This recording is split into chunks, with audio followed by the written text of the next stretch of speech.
우리에게 주시는 하나님의 말씀을 봉독하겠습니다. 빌립보서 3장 12절에서 16절의 말씀입니다.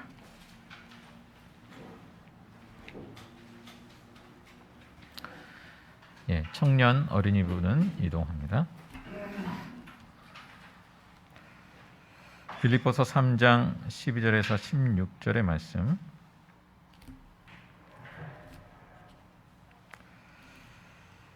함께 읽겠습니다.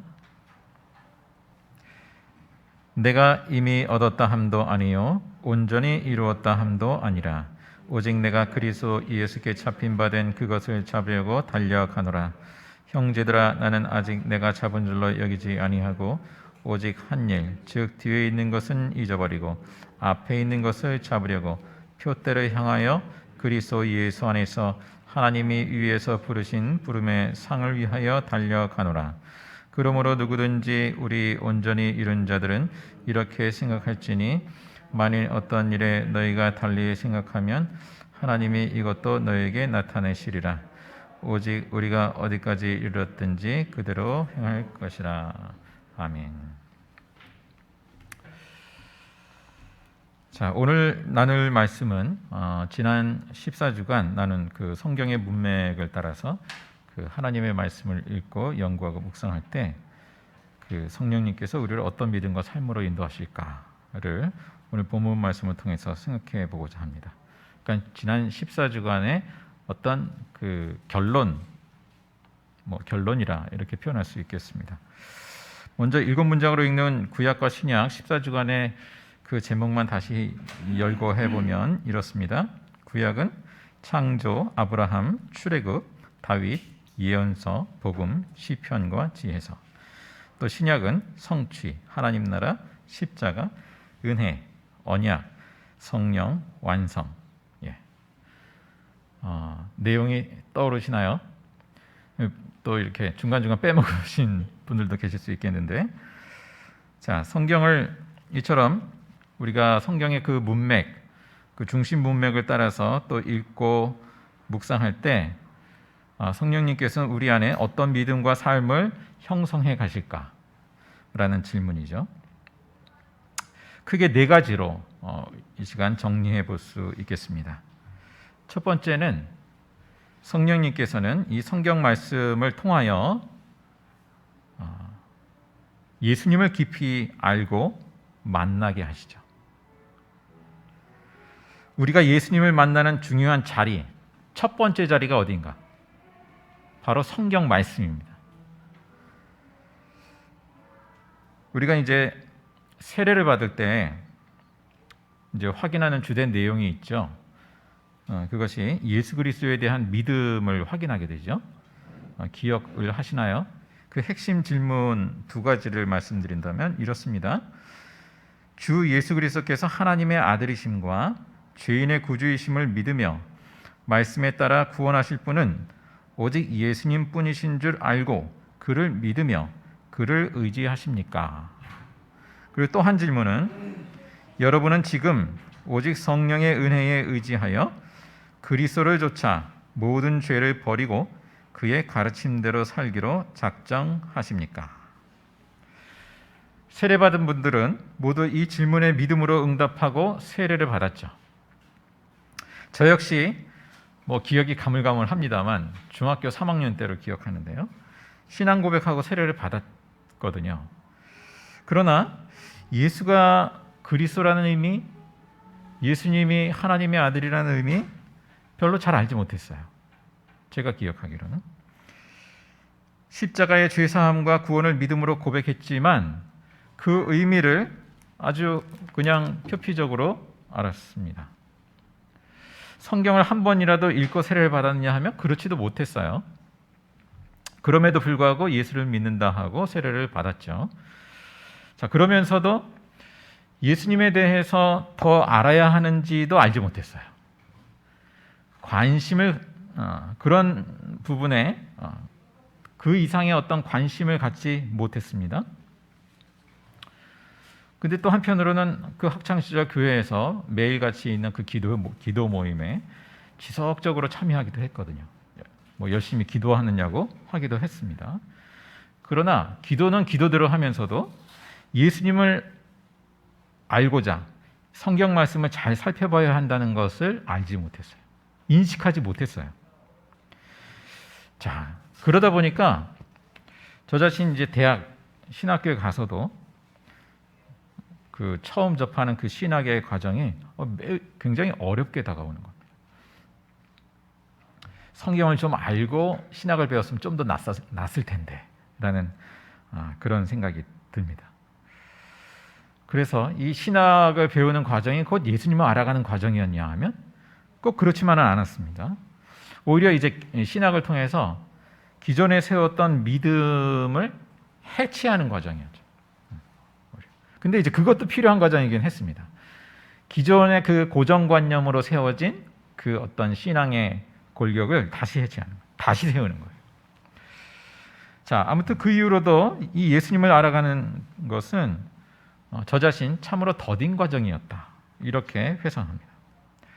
저는 지금도 여전히 아주 천천히 예수님을 알아가는 그 과정 가운데 있다라고 생각을 합니다.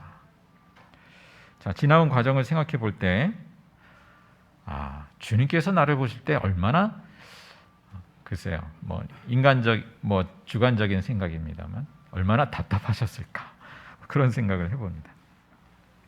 자, 그런데 소수의 사람들을 제외하고는 많은 기독교인들이 어느 정도 비슷한 과정을 밟지 않는가 그런 생각을 합니다. 믿음으로 고백하고 세례는 받았지만 사실 예수님을 잘 알지는 못하는 상태에서 세례를 받아요. 사실은 이제 걸음마 시작인 것이죠. 그런데 안타까운 것은 그 출발선의 이제 선생님인데 그 출발선에 선 채 오늘 사도 바울이 고백하는 말씀처럼 이 목표점을 향해 앞으로 달려야 할 텐데 마치 이미 도착한 사람인 것처럼 그렇게 이제 신앙생활을 한다는 말이죠. 저도 그랬다라고 여기십니다. 오늘 본문의 사도 바울이 뭐라고 하고 있습니까? 12절 말씀을 보니까 나는 이것을 이미 얻은 것도 아니며 이미 목표점에 다다른 것도 아닙니다. 사도 바울은 마치 그 달리기 선수에 비유하고 있어요.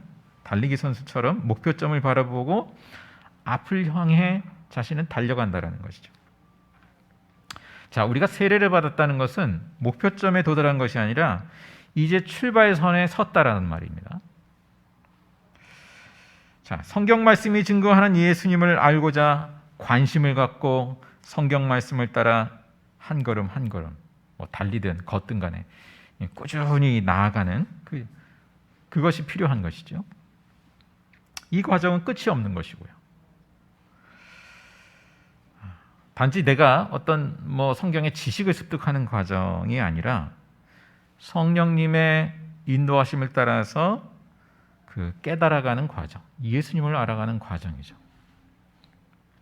자, 사도 바울의 경우를 보시면 당시 정통 바리새파 유대인으로서 나름 성경에 굉장히 해박한 사람이었거든요. 요즘 말로 하면 박사학위를 받는 정도의 해박한 사람이었는데 그 다메섹 도상에서 예수 믿는 사람들을 붙잡아 가두기 위해서 가는 그 다메섹 도상에서 부활하신 예수님을 만난 후에 성경을 보는 눈이 다시 열리게 됐습니다.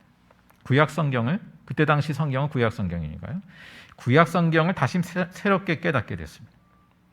예수님이 바로 이 구약의 말씀과 예언을 성취하시는 메시아, 그리스도이심을 깨닫게 됐죠. 이 구약의 모형을 성취하시는 예수님의 그 십자가의 의미를 알게 됐습니다. 이제 사도 바울은 어떻습니까? 십자가의 복음의 전파자가 됐어요. 예전에는 유대인들에게 있어서 수치로 여겼던 그 십자가가 복음의 표징인 것을 알게 됐습니다. 그것을 전하죠. 뿐만 아니라 사도 바울은 이 구약 성경 말씀을 통해서 그 하나님의 창조와 또 그 이후로 인간의 범죄와 또 아브라함과 맺은 언약, 신의 산 언약, 또 성막, 제사제도, 이스라엘의 또 그 구약 성경에 담긴 이스라엘의 소망, 피조물의 소망, 그 모든 것들이 예수님에게서 어떻게 성취되는지를 깨닫게 되죠. 자, 사도 바울이 기록한 바울 서신뿐만 아니라 신약 성경은 철저히 이 구약 성경을 배경으로 예수님을 증거하고 있습니다. 예수님을 모르면 성경을 모르는 셈이고, 또 성경을 모르고는 예수님을 깊이 알래야 알 수가 없습니다. 성령님은 이 사도 바울을 이처럼 예수 그리스도를 깊이 아는 사람으로 세우셨어요. 사도 바울은 오늘 본문 바로 앞에 8절에서 이렇게 고백하죠. 내 주 예수 그리스도를 아는 지식이 가장 고귀하다. 성령님께서는 우리도 이와 동일한 고백에 이르게 하십니다. 말씀을 통해 내 주 예수 그리스도를 아는 지식이 가장 고귀하다. 자, 두 번째. 자, 예수 그리스도를 깊이 알게 될수록 이제 그리스도 외의 다른 것들의 그 가치가 어떻게 됩니까? 예수님과 비할 수 없는 것이 되어버리죠. 그렇게 됐습니다. 8절 하반절에 우리 오늘 본문 그 바로 앞에 있는 하반절에 사도 바울이 나는 그리스도 때문에 모든 것을 잃었고 그 모든 것을 오물로 여깁니다. 자, 다른 목표가 사라졌어요. 이 경주자 오늘 본문에 경주자의 비유를 드는데 오직 목표점을 향해 달려갑니다. 다른 것들을 손에 쥐는 것, 걸치는 것, 관심 갖는 것은 방해가 될 뿐이에요. 자, 이 점에 우리가 오해가 없기를 바랍니다. 하나님께서 일반 은총의 차원에서 주신 그 어떤 지혜라고 하는 것, 지식이라고 하는 그 차원들이 쓸모없다라는 것은 아니죠. 우리는 오히려 하나님의 그 창조 세계와 또 그와 연관된 지혜와 지식들을 탐구하고 배울 필요가 있죠. 또 인류의 공동선을 위해서 하나님의 그 창조 세계와 또 인간과 역사를 연구하고 활용하는 것은 참 소중한 일이죠. 뭐 요즘 뭐 기사를 보면 뭐 이제는 막 나사랑 그 영화배우 톰 크루즈가 이제 함께 국제 우주 정거장이라고 그러죠. 거기에서 영화를 찍기로 했다. 뭐 그런 보도도 있던데 굉장히 놀랍게 발전하고 있어요. 인류의 과학, 그 기술 문명이 그 지혜와 지식들이 공동선을 위해서 쓰여진다면 가치가 있는 것들이죠. 소중한 것이죠. 자, 그러나 우리 인간의 지식과 그 경험 그러한 것들이 우리 인간적인 자랑이 된다면 그것은 예수님을 깨닫는데 걸림돌이 되기 시작합니다. 사도 바울의 경우에 하나님이 주신 율법이 그 지식이 오히려 예수님을 가리우는 역할을 하지 않았습니까? 우리의 사회적 지위와 어떤 경력과 명예와 또 힘과 또 우리 안에 어떤 탐심이 자리할수록 예수님을 아는 지식과 또 예수님을 따르는 제자들로부터 점점 멀어지게 되죠. 반대로 예수님을 알아갈수록 그토록 내가 애지중지하고 자랑스러워하고 가치 있게 여겼던 것들이 떨어져 나갑니다. 뭐 간혹 이제 집집마다 보면 그런 걸 볼 수 있어요. 뭐 상패, 또 기념패, 또 뭔가 이런 것들을 쭉 진열장 같은 데다가 진열해 놓기도 하고 걸어 놓기도 하고 그런 경우를 보게 됩니다. 뭐 그 자체가 뭐 이상한 건 아니죠. 잘못된 것도 아니고. 다만 생각해 볼 필요는 있겠다. 그런 생각을 해봅니다. 내 마음이 어디에 가치를 두고 어디에 머물러 있나? 무엇을 가치 있게 여기고 무엇을 자랑하고 있는가? 무엇으로부터 자존감을 내가 취하고 있나? 자, 예수님을 알아갈수록 그 모든 것들이 내게 이제 가치가 떨어지게 되는 거죠. 물론 하나님이 주신 모든 것들은 소중한 거고 가치 있는 거고 또 추억이기도 하고 그런데 그것에 의존하지 않는단 말이죠. 그것이 오히려 예수님을 향해 달려가는 데 걸림돌이 된다면 기꺼이 버리리라. 배설물로 여기리라. 사도 바울의 고백입니다. 자, 세 번째. 앞에 말한 첫 번째와 두 번째의 그 당연한 귀결이죠. 예수님을 알아갈수록 이제 목표가 바뀌게 되죠. 목표가 바뀝니다. 자, 우리의 삶의 목표는 지금 어디에 있나요? 예수님을 믿고 알아가면서 바뀐 변화된 목표가 있다면 무엇인가요? 예수님을 알기 전에는 여느 사람과 목표가 비슷하지 않았을까 싶습니다. 뭐 자녀의 성공, 명예를 바라고 또 안정된 삶을 살아가는 것, 그런 것이 목표가 아닐까. 물론 인간의 어떤 보편적인 본능이죠. 우리가 예수 믿고 나서도 내가 하는 일이 잘 되고 무병장수하고 뭐 이런 것들이 목표라고 한다면 내가 예수님을 알아가고 있나, 그것을 한번 생각해 볼 필요가 있겠습니다. 물론 저도 이제 교우분들이 무병장수하기를 바라고 하시는 일이 다 잘 되기를 바랍니다. 그러나 그러한 것들이 그리스도인의 최고의 목표일 수는 없죠. 예수님을 알아가고 또 예수 그리스도의 그 빛으로 다른 것의 그 가치를 분별해 보게 되면서 우리의 삶의 목표가 바뀌게 되죠. 재설정하게 되죠. 사도 바울처럼 어떻습니까? 예수님을 본받는 것이 최고의 목표가 됩니다. 나의 계획이 아니라 뭐 계획이 있다가도 예수님의 길을 따르는 것이 최우선이 됩니다. 나의 계획과 예수님의 길이 다르다면 주저없이 나의 계획을 내려놓는 거죠. 사도 바울은 부활하신 예수님과 함께 부활에 참여하는 그날이 최고의 소망이 됐습니다. 지상의 상이 아니라 하늘의 상을 목표로 삼습니다. 오히려 지상에서는 예수님을 따르는 과정에 수반되는 그 고난과 죽음도 감수하고자 하죠.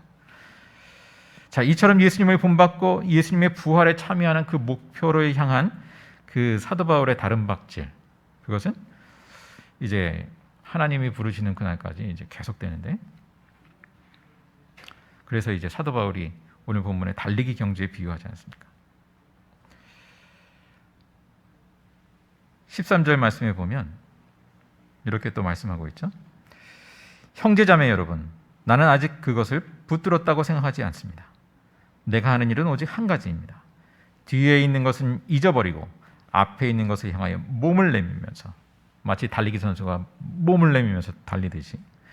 자, 그 다음 14절, 그리스도 예수 안에서 하나님께서 위로부터 부르신 그 부르심의 상을 받으려고 목표점을 바라보고 달려가고 있습니다.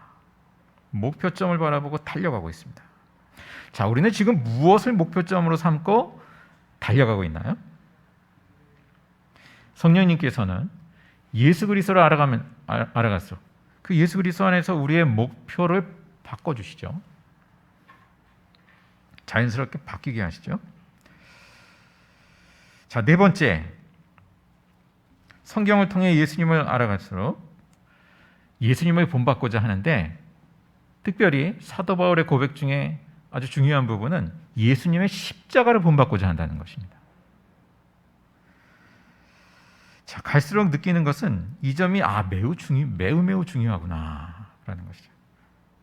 사도 바울이 3장 10절에 이렇게 자신의 소망을 고백해요. 내가 바라는 것은 그리스도를 알고 그분의 부활의 능력을 깨닫고 그분의 고난에 동참하여 그분의 죽으심을 본받는 것입니다. 사도 바울은 지금 복음을 전하다 감옥에 갇혀 있거든요. 옥중서신이죠. 죽을 수도 있어요. 그러나 사도 바울은 예수님의 고난에 동참하고 예수님의 죽으심을 본받는 것이라면 피하려고 하지 않습니다. 어떻게 인간으로서 그럴 수 있을까? 한편으로는 그런 생각도 해봅니다. 사도 바울이 처자식이 없어서 더 그런가? 그럴 수도 있겠지만 예수님께 받은 은혜가 너무 커서 그런 것이 아닌가, 그런 생각도 해보고요. 물론 그렇기도 하죠. 뿐만 아니라 사도 바울은 예수님의 십자가가 구원의 은혜일 뿐만 아니라 예수님이 본을 보여주신 그 제자의 기름을 깨달았어요. 이것은 단지 구원의 방편만이 아니라 예수님의 제자가 따르는 길이구나. 하나님의 구원의 능력은 어떻습니까? 강력한 어떤 심판자의 모습으로 나타나는 것이 아니라 성경에 보면 역설적으로 죽임당하신 어린 양의 모습으로 나타나죠. 그 요한계시록의 중요한 메시지인데요. 하나님께서 우리에게 보여주신 모습, 죽임당하신 어린 양. 예수님이 제자들에게 그 제자들을 말씀하셨죠. 나를 따라오려거든 자기를 부인하고 자기 십자가를 지고 나를 따르라. 예수님의 제자가 되려고 하는 사람들에게 또 그렇게 말씀하세요. 인자는 머리 들 것이 없다 하면서 어떤 예수님의 제자가 되는 길에 대한 어떤 환상 이런 것을 버리게 하시죠. 예수님이 여러 이적도 행하시고 능력도 행하시고 권세 있게 행하시는 것만을 보고 예수님을 따르고자 하는 사람들, 나를 따라오려거든 그 길은 자기를 부인하는 길이야. 자기 십자가를 지고 따르는 길이야. 그러니까 예수님과 함께 예수님을 따르다가 죽을 심 잡고 따르는 길이라.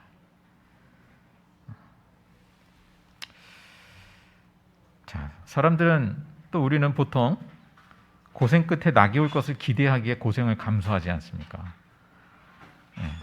나는 고생해도 내 자식이 잘 되는 것이라면 그것을 보기 위해서 고생을 감수하죠. 여느 부모라면 그렇게 고생을 감수합니다. 자, 그러나 예수님을 따르는 이 제자는 다른 것을 기대해서가 아니라 예수님이기 때문에 따르고 예수님의 말씀이기 때문에 따릅니다. 이걸 내가 이렇게 따르면 뭐가 얻어질 거야? 이 계산이 아니거든요. 물론 예수님을 따르는 것 자체가 복입니다. 은혜입니다. 축복입니다.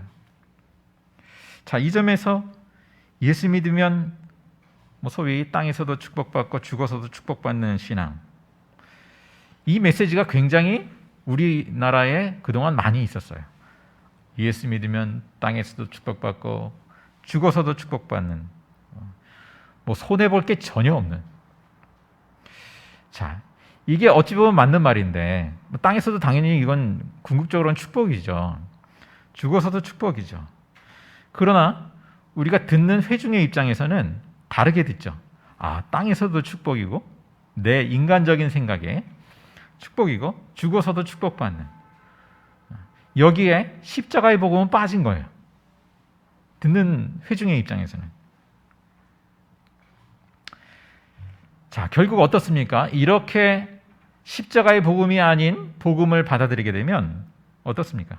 땅에서 내가 기대하는 축복이 아니면 결국 예수님을 떠나게 돼버리죠. 믿음을 고백했다가도 다른 길을 찾게 됩니다. 가게 됩니다. 그럴 수밖에 없죠. 이건 내 길이 내가 갈 길이 아닌데, 이건 내가 예수님한테 기대한 길이 아닌데. 요즘 지난 월요일 날 저희 대한예수교 장로회 이제 통합측이라고 이제 소위 표현을 하죠. 교단 총회가 있었습니다. 근데 이제 중요한 이슈, 중요한 사안들도 있었습니다. 근데 이제 잘 여러 목회자들이 생각할 때 잘 매끄럽게 처리되지 못했다라는 그런 안타까움이 있어요. 요즘 교계에 그 교회 갱신이 시급하다는 목소리가 많이 있습니다. 안타까운 일이죠. 세상은 그렇다 치더라도 교회마저도 이제 대표적으로 이 어떤 초대형 교회의 그 힘의 논리, 돈의 논리가 작동하더라는 것이죠. 그 영향력이 무시할 수 없게 작용하더라는 것이죠. 어떻습니까? 예수님의 십자가의 방식이 아니라 어떤 규모와 돈과 이 숫자와 그러한 능력과 영향력을 쫓아서 행하게 되더라. 교회가 세상의 방식을, 교회조차도 세상의 방식을 닮아갑니다. 오히려 교회가 사회의 지탄을 받기도 합니다. 그렇죠? 자, 왜 그럴까? 복음을 전했는데, 교회마다 예수 그리스도의 복음을 전한다고 했는데 왜 그럴까? 거기에 그 십자가의 복음, 예수님의 십자가를 본받는 그 복음이 아닌 다른 복음을 품고 있었고 다른 복음을 전한 것이 아닌가라는 것이죠. 자, 예수님의 십자가를 본받는 모습에서 점점 어느샌가 멀어지고 말았던 것이죠. 처음에는 작은 차이라고 생각하는데 어떻습니까? 목표점이 다르면 처음엔 작은 차이라고 생각하는데 점점 벌어지는 거예요.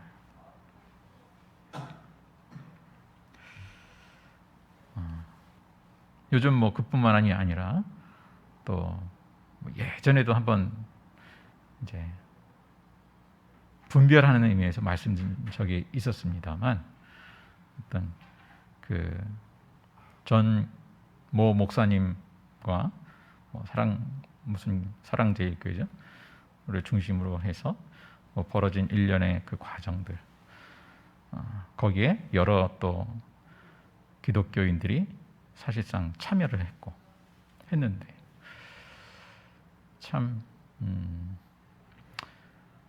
그 방식, 그 추구하는 방식이 설사 그 구호가 일리가 있다 하더라도 그것이 예수님의 방식인가, 예수님의 십자가의 방식인가, 그렇게 분별해 볼 때 적절치 않다라는 것이죠.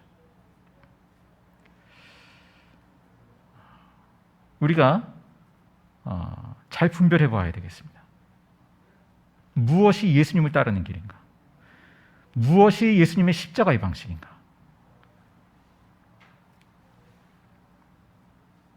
자, 사도 바울은 하늘의 그 목표점을 바라보고 달려가는 것을 성숙한 사람의 태도라고 말하고 있어요. 성숙한 사람. 하늘의 목표점을 바라보고 달려가는 그 태도. 자, 그리고 우리 본문 읽은 마지막 절에 현재 어느 단계에 도달했다고 생각하든지 계속해서 그 목표점을 향해서 계속해서 나아가라고 그러한 권면을 담고 있습니다. 성령님께서는 바로 그 목표점을 향한 다른 박질을 도우시고 그 목표점에서 벗어나지 않도록 도우시는 것이죠.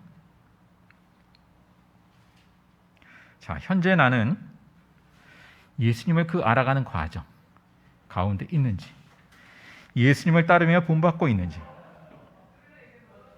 특히 예수님의 그 십자가를 알고 깨닫고 본받아가고 있는지 우리가 자문해보고 잘 또 이 시대를 또 우리 그리스도인의 삶을 잘 분별해 보아야 하겠습니다. 성령께서 진리의 말씀을 통해 날마다 그 길을 인도하십니다. 기도하겠습니다. 사랑과 은혜의 주 하나님, 저희에게 기록된 말씀을 주시고 그 말씀을 통해서 만나 주시고 예수님을 알아가게 하시는 그 은혜를 감사드립니다.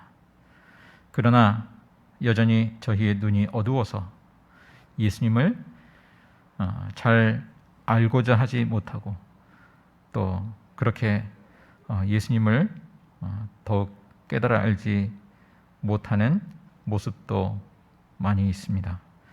오히려 예수님을 아는 것보다 더 중요하게 여기는 것, 더 관심 갖는 것들이 많이 있습니다. 주님, 저희들을 불쌍히 여겨 주옵소서. 저희들의 삶이 사람들의 목표와 다를 바 없이 살아온 모습들, 주님께서 새롭게 하여 주옵소서. 주님, 오직 부활의 예수님을 소망으로 삼고 예수님의 그 삶과 그 가르침과 고난과 죽음과 그 부활을 온전히 본받게 하여 주옵소서. 예수님의 이름으로 기도합니다.